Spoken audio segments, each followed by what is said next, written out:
एक जागरूक पालक म्हणून आपल्या सर्वांची ही जिम्मेदारी असते की आपण आपल्या पाल्याला जे काही देतो ते बेस्ट दिलं पाहिजे. मग ज्यावेळेस त्याची गोष्ट शिक्षणाची येते त्यावेळेसही आपण त्याला बेस्ट शिक्षण देण्याचा प्रयत्न करतो. परंतु आजचा जो काही शिक्षणाचा खर्च वाढत गेला आहे त्यामुळं सर्वसामान्य घटकातील पालकांना चिंता सतावत आहे. आपल्याला माहीतच आहे की आपल्या आईवडिलांनी हलाखीची परिस्थिती असताना सुद्धा आपल्याला बेस्ट एज्युकेशन दिलं. मग आता आपली जबाबदारी आहे की आपण आपल्या मुलाबाळांना बेस्ट दिलं पाहिजे. परंतु या महागाईच्या काळात बेस्ट एज्युकेशन कसं द्यायचं हीच चिंता काय ते सर्वसामान्य पालकांना सतावत आहे. काळजी नसावी, कारण सर्वसाधारण घटकातील पालकांसाठी ही एक नवीन योजना सरकार मागील 7-8 वर्षापासून राबवत आहे.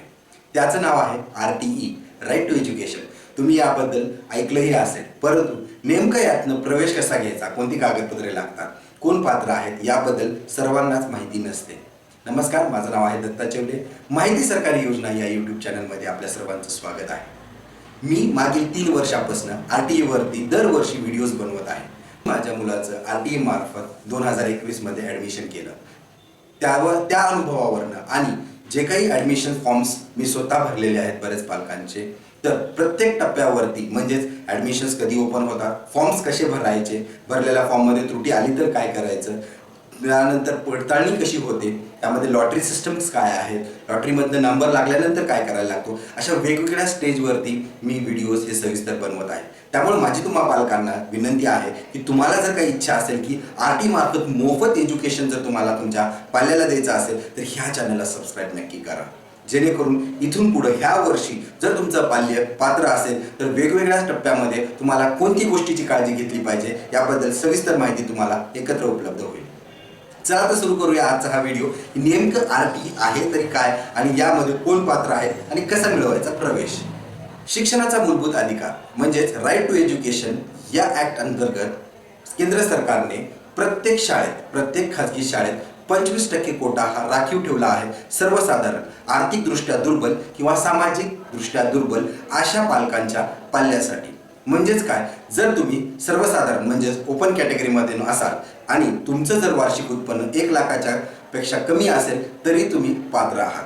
किंवा जर तुम्ही इतर मागास किंवा SC, ST, NT या कास्टमधून बिलॉंग करत असाल तरी तुमच्यासाठी ही एक योजना पात्रता म्हणून धरली जाते. आता नेमकं आपण पाहूया की या योजनेमध्ये लाभ काय मिळतो.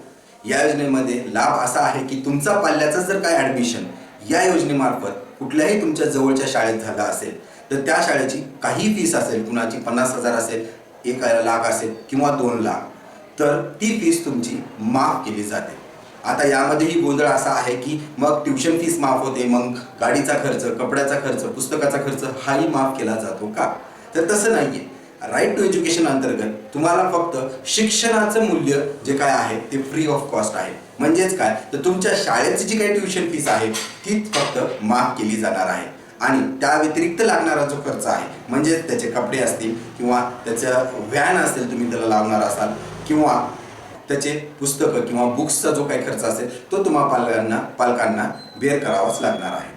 तर यामध्ये आपल्याला कळलं की फक्त ट्युशन फीस ही माफ होणार आहे, जी की 50,000 असू शकते, 1 लाख किंवा 2 लाख असू शकते. डिपेंड आहे तुमच्या शाळेवर. मग आता प्रश्न पडला असेल की माझा पाल्य, माझा मुलगा या स्कीममध्ये बसण्यासाठी पात्र आहे का? तर हा पात्रतेचा प्रश्न सगळ्यांनाच पडतो. दरवर्षी पात्रतेचा निकष हा वेगवेगळा लागला जातो. परंतु मागील 3 वर्षापासून जो पात्रतेचा निकष आहे त्यामध्ये की जर तुमचं पाल्य 6 वर्ष पूर्ण झाले असतील, तुमच्या मुलाला 6 वर्ष पूर्ण झाली असतील तर तो पात्र आहे पहिलीच्या वर्गात प्रवेश घेण्यासाठी.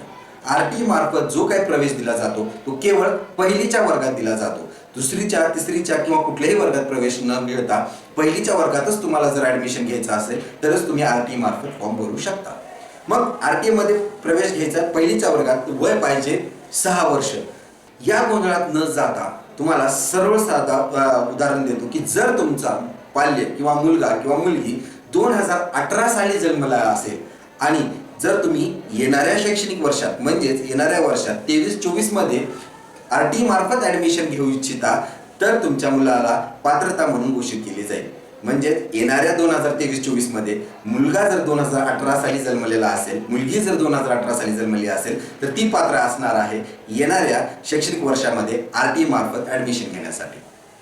आता आपण पाहूया की यामध्ये ॲडमिशन्सला डॉक्युमेंट्स काय लागतील, तर यामध्ये डॉक्युमेंट्सची लिस्ट अशी आहे की पाल्याचा जन्माचा दाखला हा अत्यावश्यक कागद मानला जातो. जर तुमच्या पाल्याकडे जन्माचा दाखला नसेल तर तुम्ही तो आत्ताच काढून घ्या, जेणेकरून जानेवारी फेब्रुवारीमध्ये ज्यावेळेस ती ॲडमिशन प्रक्रिया सुरू होणार आहे त्यावेळेस तुम्हाला धावपळ नको करायला. त्यानंतर दुसरा महत्त्वाचा कागद म्हणजे तुम्ही जर सर्वसाधारण म्हणजेच ओपन कॅटेगरीमधून बिलॉंग करत असाल तर तुम्हाला वडिलांचा 1 लाखापेक्षा कमी उत्पन्न असलेला तलाट्याचा तहसील मार्फत तलाट्याचा उत्पन्नाचा दाखला असणं आवश्यक आहे. जर तुम्ही ओपन कॅटेगरीत नसून इतर कुठल्याही कॅटेगरीमध्ये असाल तर तुम्हाला त्या कॅटेगरीचं पालकाचं म्हणजेच वडिलांचं कास्ट सर्टिफिकेट असणं गरजेचं आहे. ओरिजिनल असावं असं काही नाही, तुम्ही त्याचं झेरॉक्स किंवा फोटोकॉपी पण वापरू शकता. आता हे झालं तुमच्या पात्रतेच्या बाबतीत. आता दुसरी गोष्ट म्हणजे की याची ॲडमिशन प्रक्रिया कधी सुरू होते, म्हणजे आता आम्हाला फॉर्म्स कधी भरायचे. दरवर्षी फेब्रुवारी महिन्यामध्ये या ॲडमिशन प्रक्रियेला सुरुवात होते.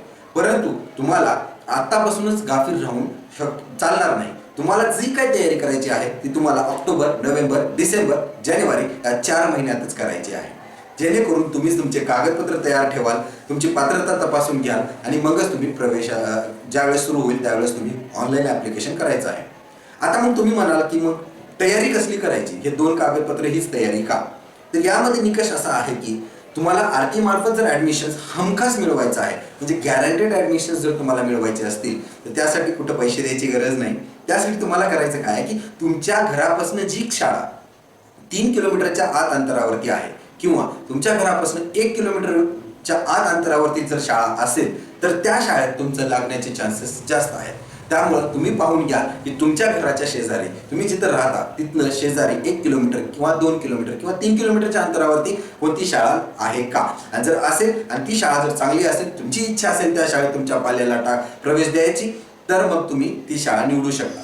परंतु जर समजा तुम्ही गावात राहत असाल, खेडेगावात राहत असाल किंवा अशा तालुक्याच्या ठिकाणी राहत असाल जिथं की ती शाळा उपलब्ध नाहीये, मग अशा वेळेस तुम्हाला करायचं काय आहे की तुम्हाला घ्यायची काळजी म्हणजे शहरी भागात तुमचं स्वतःचं घर असेल किंवा नसेल तर तुम्ही जर समजा भाड्याने राहत असाल, भाडेतत्वावरती जर तुम्ही राहत असाल तर तुम्हाला काळजी ही घ्यायची आहे की तुमचा भाडे करार हा दुय्यम निबंधकामार्फत म्हणजेच काय तर रजिस्टर्ड रेंट ॲग्रीमेंट असणं गरजेचं आहे. तुम्हाला 100 रुपयाच्या बॉन्डवरचं ॲग्रीमेंट नाही चालणार. तुम्हाला जे ॲग्रीमेंट लागणार आहे ते दुय्यम निबंधकाचं रजिस्टर्ड रेंट ॲग्रीमेंट.